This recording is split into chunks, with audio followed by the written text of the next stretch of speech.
Students, welcome to Simplifying Classes. Today we are going to study about programming languages, and especially in programming languages we are going to study about C and C++. So what is C and C++?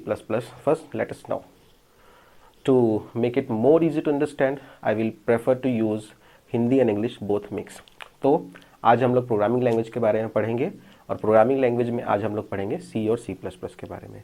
अब C और C++ क्या चीज़ें हैं इसके बारे में थोड़ा सा हिस्ट्री जानते हैं। सबसे पहले तो C और C++ बहुत ही पुरानी लैंग्वेज है और ये इतनी पावरफुल लैंग्वेज है कि आज की डेट में भी इसको यूट्यूब, फेसबुक और ट्विटर जैसे प्लेटफॉर्म्स इसको अपने एक बैकएंड में एक इम्पॉर्टेंट लैंग्वेज की तरह आज भी वो वर्क करती है और आज भी उनकी हेल्प करती है। बहुत सी वेबसाइट्स में भी C और C++ का यूज़ किया जाता है।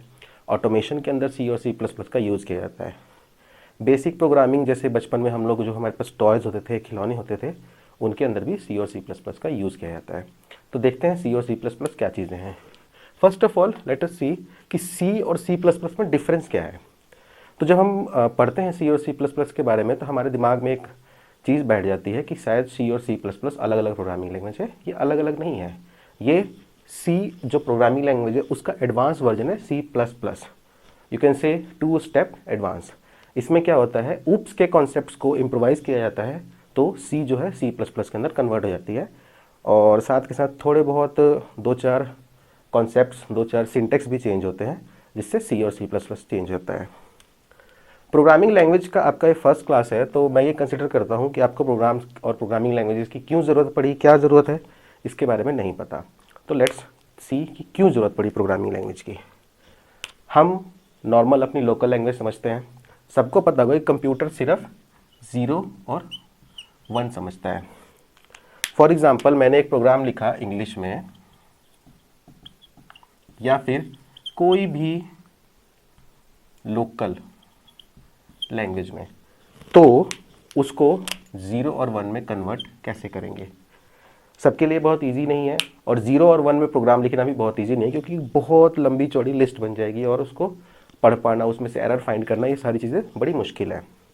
तो इस चीज़ों के लिए 2 चीज़ें आई हमारे आगे, एक कंपाइलर और दूसरा इंटरप्रेटर। अब ये कंपाइलर क्या है, ये इंटरप्रेटर क्या है। फॉर एग्ज़ाम्पल आपको मैं कहता हूँ कि ये एक पीस ऑफ डॉक्यूमेंट है, इसको कॉपी करना है, सेम इसका एक और कॉपी रेडी करना है। तो या तो आप लोग इसकी फ़ोटो स्टेट निकलवा लोगे या फिर आप ये भी कर सकते हो कि उसको लाइन बाय लाइन लिखना शुरू करो और उसको पूरा लिखो। सेम उसी तरह से कंपाइलर और इंटरप्रेटर वर्क करते हैं। देखते हैं कैसे। कंपाइलर क्या करता है, एक प्रोग्राम को, जैसे ये प्रोग्राम है, इस पूरे प्रोग्राम को कन्वर्ट कर देता है 0 और 1 में। जो भी एरर्स हैं उनको बाहर निकाल देता है। ठीक है, तो इसने एक पूरे का पूरे प्रोग्राम को 0 और 1 में कन्वर्ट किया और जो भी एरर्स हैं उसको बाहर निकाल दिया। लेकिन जो मेन एग्जीक्यूटेबल फाइल होती है वो नहीं बनेगी, तब तक नहीं बनेगी जब तक कि सारे एरर्स रिमूव ना हो जाएं। तो ये एक तरह से फोटोस्टेट मशीन की तरह काम करता है। लेकिन इंटरप्रेटर क्या करता है, फॉर ये एग्जांपल ये प्रोग्राम है हमारा, तो एक लाइन को कन्वर्ट करेगा 0 और 1 में, फिर दूसरी लाइन को कन्वर्ट करेगा 0 और 1 में और फिर तीसरी लाइन को। अगर उसको यहाँ पे एरर मिल गया तो वो यहीं पे रुक जाएगा। जब तक उसको पूरा का पूरा प्रोग्राम पूरा तरीके से नहीं मिलेगा तो वो आपको एग्जीक्यूटेबल फाइल में कन्वर्ट नहीं करेगा। इनफैक्ट दोनों को जब तक पूरा करेक्ट नहीं मिलेगा वो एग्जीक्यूटेबल फाइल में कन्वर्ट नहीं करेंगे। लेकिन इस केस में क्या होता है, ये एक एरर मिलते ही वहीं रुक जाता है, बाकी का प्रोग्राम पढ़ता ही नहीं है। लेकिन कंपाइलर क्या करता है, पूरा प्रोग्राम पढ़ के जितने भी एरर्स होते हैं सारे एक साथ निकाल के एग्जीक्यूटेबल फाइल में कन्वर्ट करता है जब तक उसके एरर्स रिमूव हो जाते हैं। तो ये डिफरेंस है कंपाइलर और इंटरप्रेटर में। कंपाइलर की बात करी जाए, C++, जावा जैसे जो प्रोग्राम्स हैं ये कंपाइलर बेस्ड है। और इंटरप्रेटर की बात करी जाए तो पाइथन, रूबी, ये जो प्रोग्रामिंग लैंग्वेजेस हैं वो इंटरप्रेटर बेस्ड है जो कि लाइन बाय लाइन एग्जीक्यूट करते हैं। अब हम आगे देखते हैं कि C++ होता क्या है। C++ के बारे में और अच्छे से जानने के लिए आज हम उसका छोटा सा एक इंट्रो पार्ट लेते हैं। एक हम प्रोग्राम लिखेंगे C और C++ के, दोनों के अंदर मैं 2 प्रोग्राम लिख दूंगा, बेसिक सा प्रोग्राम, और उसके स्ट्रक्चर को समझेंगे कि उसमें क्या क्या चीज़ें होती है। तो प्रोग्राम लिखते हैं सबसे पहले।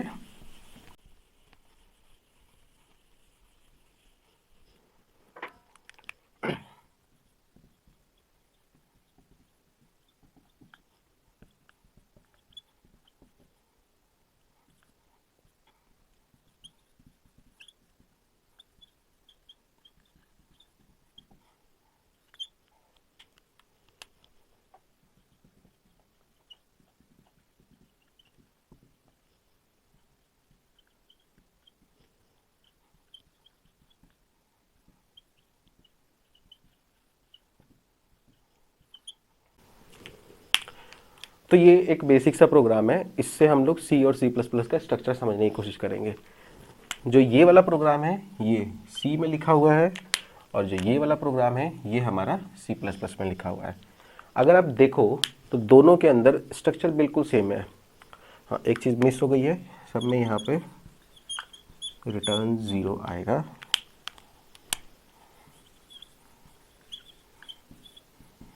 हाँ, तो अब इस दोनों में डिफरेंस क्या है? चलो डिफरेंस को मैं सेकेंडरी लेता हूँ, इन दोनों के प्रोग्राम के स्ट्रक्चर समझते हैं। सबसे पहले आप देखो, हम स्टार्टिंग में कुछ चीज़ें इंक्लूड करा रहे हैं। इंक्लूड का मतलब नॉर्मल इंग्लिश लैंग्वेज की तरह हम कुछ चीज़ों को अपने पास रख लेते हैं किसी काम को शुरू करने से पहले। इंक्लूड stdio.h, यहाँ पे आप देखो stdio.h। अब ये चीज़ क्या है? हैश एक प्री प्रोसेसर डायरेक्टिव है जो कि प्रोग्राम शुरू होने से पहले ही उस चीज़ को प्रोसेस कर देता है। इंक्लूड मतलब उसको इंक्लूड करो। stdio ये एक फाइल है जिसका एक्सटेंशन .h है, जिसे हम हेडर फाइल्स कहते हैं। इसको इंक्लूड करना है। stdio का मतलब होता है standard input output. Standard input output. अब ये चीज़ क्या है? स्टैंडर्ड इनपुट आउटपुट में हमारे पास दो डिवाइसेस आते हैं। हमारा आता है कीबोर्ड और VDU, जिसको हम लोग मॉनिटर भी कहते हैं, विजुअल डिस्प्ले यूनिट। कीबोर्ड और वीडियो, सिर्फ ये दो चीज़ों से ही ये इनपुट ले सकता है, या फिर एक चीज़ से इनपुट लेगा एक चीज़ से आउटपुट लेगा। ये एक ही चीज़ से, ये दो चीज़ें सिर्फ इसमें वर्क करेंगी। ठीक है, तो उसको हमने एक्सेस कर दिया, कीबोर्ड और वीडियो को हमने एक्सेस कर दिया इसके थ्रू। जब तक हमारे पास कोई चीज़ इनपुट और किसी आउटपुट के लिए नहीं रहेगी तो इट्स वर्थलेस। नेक्स्ट हमारे पास आता है इंट मेन। इंट मेन हमें ये बताता है कि ये यहाँ से मेन फंक्शन शुरू है। इसके बारे में डिटेल्स में हम लोग आगे पढ़ेंगे। ये करली ब्रेसेस कहलाते हैं, ये वाले, जो कि हमें बताता है कि प्रोग्राम कहाँ से शुरू हुआ है और कहाँ पे ख़त्म हुआ है। ये उस चीज़ के लिए यूज़ होता है। ये हमारी स्टेटमेंट है प्रिंट के लिए, जिसका यूज़ करके हम लोग कोई भी चीज़ आउटपुट दे रहे हैं। और रिटर्न 0, ये कोई आया, काम किया और वापस चला गया विदाउट एनी टेकिंग वैल्यू, कुछ वैल्यू नहीं ली इसने, 0 पे ये रिटर्न हो गया। तो ये एक बेसिक सी का प्रोग्राम है। नेक्स्ट हम लोग देखते हैं सी प्लस प्लस का प्रोग्राम। सी प्लस प्लस में सेम हैश इंक्लूड है, जिससे कि हम लोग प्री प्रोसेसर ही, हम प्रोसेसिंग करने से पहले ही कोई चीज़ हम लोग इंक्लूड कर रहे हैं।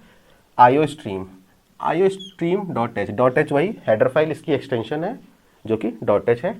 आईओ स्ट्रीम क्या होता है? सेम वही इनपुट आउटपुट स्ट्रीम। यहाँ पे हमने पूरी की पूरी स्ट्रीम को हमने इंक्लूड करा लिया। अब पूरी की पूरी स्ट्रीम को इंक्लूड करा लिया, इससे मतलब क्या होता है? जब हम नेटवर्किंग पढ़ेंगे तो उसके अंदर हम लोग एक चीज़ पढ़ते हैं, बस टोपोलॉजी। हम कंसीडर ये करते हैं कि जो भी हमारे पास इनपुट आउटपुट डिवाइसेस हैं वो एक बस टोपोलॉजी का मतलब समझ लो, ये एक बस है, थोड़ी अजीब सी बस है, बस इसको कंसीडर कर लेना। ठीक है, ये हमारी बस है। इस बस के अंदर इनपुट आउटपुट वाले जितने भी डिवाइसेस हैं वो सारे हैं, keyboard, mouse, printer, monitor, speaker, सब कुछ है इसके अंदर। तो हमने सब कुछ को ले लिया। हम mouse, keyboard, monitor, speaker, printer, जिस मर्जी से हम लोग आउटपुट देना चाहें उससे दे सकते हैं, अगर हम आईओ स्ट्रीम को इंक्लूड कराते हैं तो। ठीक है, उसके बाद सेम हमारा वही इंट मेन, हमारा मेन फंक्शन शुरू हो रहा है। ये चीज़ स्कोप बता रही है। स्कोप मतलब प्रोग्राम कहाँ से शुरू हुआ है और कहाँ पे ख़त्म होगा। नेक्स्ट यहाँ पे देखिए, इस केस में हमने प्रिंट एफ यूज़ किया था, यहाँ पे हम लोग सी आउट यूज़ करेंगे। ठीक है, सी आउट हेलो वर्ल्ड, यहाँ पे भी आउटपुट दोनों का सेम आएगा, आउटपुट दोनों में हेलो वर्ल्ड आएगा, लेकिन आप देख रहे हो कि इसका सिंटेक्स चेंज हो गया है। पूरे प्रोग्राम में देखो बहुत थोड़ा सा चेंज है, हमारे पास हेडर फाइल्स चेंज हो गई हैं। आप ये वाली हेडर फाइल्स वहाँ भी यूज़ कर सकते हो, कोई दिक्कत नहीं है, बट क्या होता है कि इस हेडर फाइल के अंदर बहुत सारे अलग अलग फंक्शंस यूज़ होते हैं, इस हेडर फाइल के अंदर बहुत लिमिटेड फंक्शंस यूज़ होते हैं। जैसे कि आप देख रहे हो सिर्फ कीबोर्ड और वीडियो ही वर्क करता है और कुछ नहीं वर्क करता है। ठीक है, तो यहाँ पे हम लोग सी आउट कर रहे हैं, हमारा प्रोग्राम में हेलो वर्ल्ड आउटपुट हो जाएगा और नॉर्मली रिटर्न 0 हो जाएगा। तो ये है हमारा सी और सी प्लस प्लस का इंट्रो। आई होप कि आप लोग समझ गए होंगे सब कुछ कि सी और सी प्लस प्लस के अंदर ज़्यादा डिफरेंस नहीं है और दोनों की दोनों सेम लैंग्वेज है। सो आज के लिए इतना ही। आगे हम लोग नेक्स्ट क्लास में इसके हम लोग इंट्रोडक्शन पढ़ेंगे, जिसके अंदर हम ये जानेंगे कि सी और सी प्लस प्लस के अंदर और क्या क्या चीज़ें होती हैं, प्रोग्राम लिखने से पहले हमें क्या क्या चीज़ों की समझने की ज़रूरत है। ठीक है, so thank you for watching.